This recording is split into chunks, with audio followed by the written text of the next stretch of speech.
नमस्कार, आप देख रहे हैं BR टीवी। और आज की खास न्यूज़ और स्पेशल न्यूज़ ये है कि भोजपुरी पावर स्टार पवन सिंह जी आज भारत के माननीय गृह मंत्री अमित शाह जी और भारत के राष्ट्रीय पार्टी भाजपा के राष्ट्रीय अध्यक्ष JP नड्डा से दिल्ली में उनके आवास पर मुलाकात किए हैं। और साथ में सबसे हॉट पॉइंट ये है कि जो पिछले साल लोकसभा चुनाव हुआ था, जिसमें उन्होंने काराकाट से निर्दलीय प्रत्याशी के तौर पे दावेदारी पेश किए थे, उम्मीदवारी पेश किए थे, और NDA के कैंडिडेट उपेंद्र कुशवाहा जी को इन्होंने हरा दिया था, जिनके प्रचार में मोदी जी तक उतर गए थे। यहाँ रोहतास ज़िले में शाहाबाद में राष्ट्रीय अध्यक्ष लेकर अमित शाह जी सब कोई उतर गया था क्षेत्र में, फिर भी पूरा का पूरा काराकाट पवनमय लहर हो गया था। और NDA के कैंडिडेट जो 2014 से 19 में सांसद बनने के बाद मंत्री भी बन चुके थे, और यहीं 24 से 29 वाला सेशन में उपेंद्र कुशवाहा को पवन सिंह जी ने निर्दलीय होकर भी हरा दिया। इतना बरकरार लहर और इतना ज़बरदस्त लहर रहा। और आज सियासी गलियारे में ये खबर पूरा वायरल हो रहा है कि जिनको पवन सिंह ने हराया, आज पवन सिंह उन्हीं के गोद में जाकर बैठ गए। आखिर क्या है राजनीति कितना नीचे गिर गया, पवन सिंह जी का ग्राफ कितने नीचे गिर गया। पर जो भी हो, ये तो क्लियर है कि पवन सिंह जी को ऐसा लग रहा है कि हमें निर्दलीय के जगह एक बड़े पार्टी के साथ आना चाहिए। और ऐसा नहीं है कि पवन सिंह जी कोई पहली बार भाजपा के साथ बड़े पार्टी के पास जा रहे हैं। खुद इन्होंने भाजपा के साथ बहुत सालों से काम किए हैं। और पिछले चुनाव में पवन सिंह जी को लोकसभा का टिकट भाजपा ने दिया था बंगाल के आसनसोल सीट से। और वहाँ पे बंगाल से नहीं लड़ने का जो भी रीज़न होगा, पवन सिंह जी का जब टिकट वहाँ से फाइनल होने के बाद भी जब काट दिया गया, या पवन सिंह ने उस टिकट को छोड़ दिया कि हम बंगाल से नहीं लड़ेंगे, हमें बिहार से टिकट चाहिए, और तब तक वेट करते रहें जब तक कि बिहार का अंतिम लिस्ट फाइनल नहीं हो गया टिकट के उम्मीदवारों का। जब फाइनल अंतिम लिस्ट तक अगर पवन सिंह का जब नाम नहीं आया, तब फिर पवन सिंह जी ने अब ऐसा सीट खोजा और ढूंढा कि ऐसा कौन सा सीट है जहां से हमें लड़ना चाहिए, और उनको वो सीट मिला काराकाट। रोहतास ज़िले के काराकाट क्षेत्र ऐसा है जो कि धान का कटोरा कहा जाए, धान के कटोरा के नाम से विकसित है और चर्चित है। और ये काराकाट क्षेत्र में आता है विक्रमगंज, जो भोजपुर, रोहतास, बक्सर और डिहरी, इन चारों शहरों के बीच के हृदय स्थल, केंद्र स्थल है, जहां से विक्रमगंज के समान दूरी 40 से 50 और 55-60 किलोमीटर के केंद्र में विक्रमगंज है। और यहीं होता है काराकाट, इसी के पास में जगह है। और सबसे बढ़िया बात यह भी था कि उपेंद्र कुशवाहा जी से लोग यहाँ के नाराज़ भी चल रहे थे, काराकाट के लोग। जो पवन सिंह जी ने दावेदारी पेश की और बहुत ही सुंदर रहा, और लोगों में उत्साह था।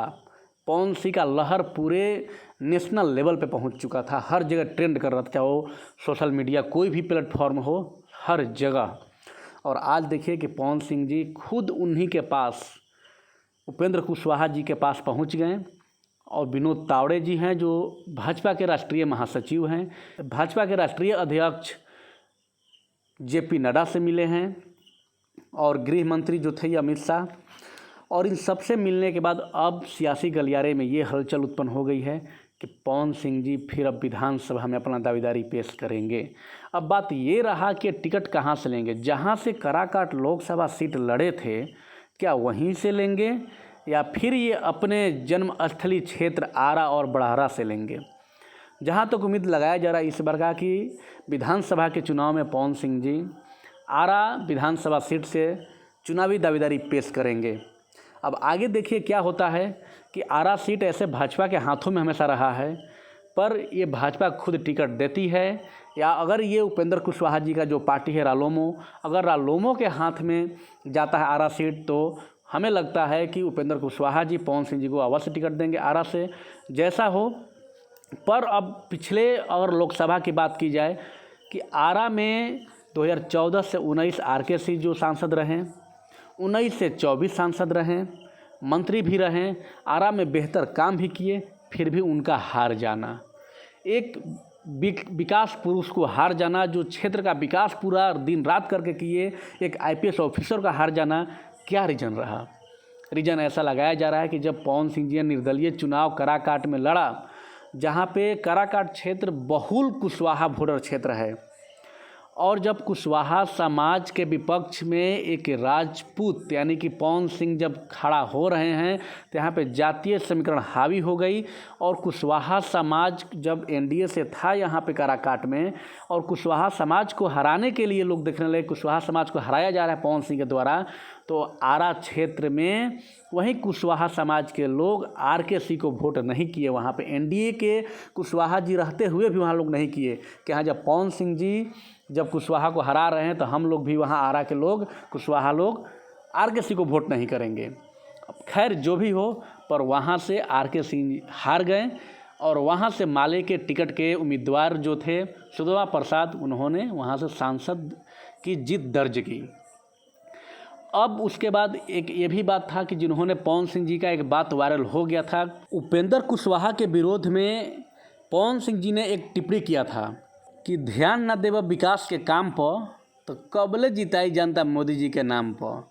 और ये लाइन टैग लाइन बनकर इतना वायरल हुआ कि पूरी जगह चर्चा बन गया था। शायद यही लाइन होगा कि यहाँ के कुशवाहा वोटर जब उपेंद्र कुशवाहा को सपोर्ट करते हुए भी जब हार गए, तो आरा के कुशवाहा वोटर ने देखा कि जब हमारे कुशवाहा प्रत्याशी काराकाट के उपेंद्र कुशवाहा के विरोध में पवन सिंह जी जब काराकाट से खड़े हो गए हैं, तो हम आरा में क्यों नहीं आरकेसी को यहाँ से एक राजपूत को वोट न देकर किसी और को दे दें। और यही कारण हुआ कि आरके सिंह जी हार गए।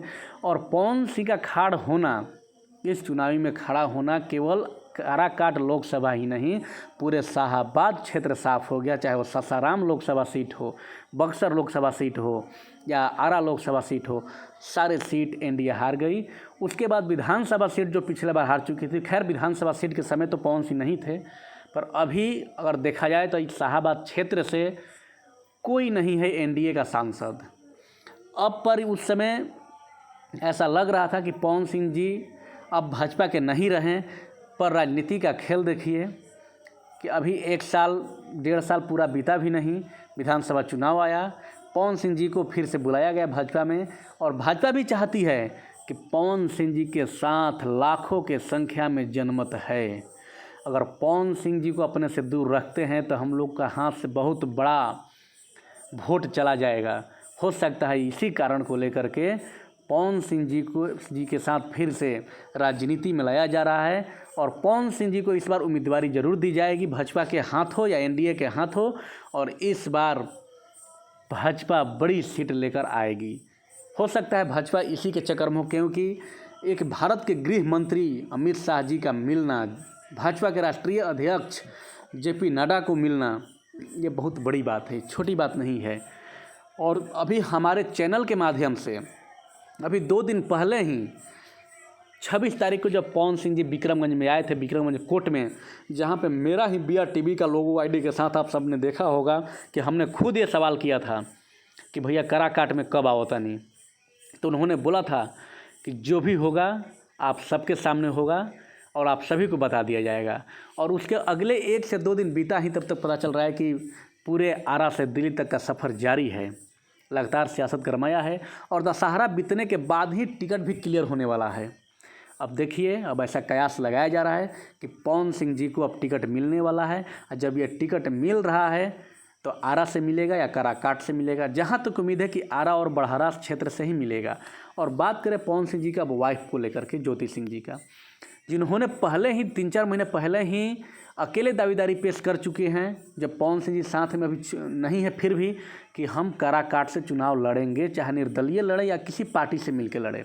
ऐसे बताया जा रहा है कि ज्योति सिंह जी जो मुकेश सहनी से मिल चुके हैं, उनके पार्टी से टिकट के लिए, शायद उस पार्टी से टिकट मिले या ना मिले, निर्दलीय लड़े। अब तो जब पवन सिंह भाजपा में आ गए तो हो सकता है ज्योति सिंह जी को और सपोर्ट मिल जाए। अब खैर पवन सिंह जी को ही केवल टिकट मिल रहा है कि उनके वाइफ ज्योति सिंह जी को भी मिल रहा है। अब आगे देखने वाली चीज़ होगी, या दोनों लोगों को मिलेगा, या हो सकता है एक को मिले अगर पवन सिंह जी को टिकट मिल रहा है, अगर ज्योति सिंह कहीं काराकाट से फिर लड़ेगी तो पवन सिंह जी को सपोर्ट करें या नहीं करें, ये आगे के विषय में हम चर्चा करेंगे। उनके परिवार के साथ इंटरव्यू करेंगे, आपके समक्ष लेकर आएंगे, हर बातों का उजागर करेंगे। पर जहाँ तक है कि आज का जो सोशल मीडिया प्लेटफॉर्म पर जो दिख रहा है, चाहे वो फेसबुक हो, इंस्टाग्राम हो, ट्विटर हो, यूट्यूब पर, हर जगह ये नेशनल न्यूज़ बन गया है कि पवन सिंह जी आज भाजपा में चले गए और अब भाजपा एक मजबूत पार्टी के साथ, एनडीए के मजबूत कैंडिडेट के साथ उतरेगी और फिर इस बार लहर वही पवनमय होने वाला है। चलिए बहुत बहुत धन्यवाद और आगे मिलते हैं फिर नए वीडियो के साथ। जय।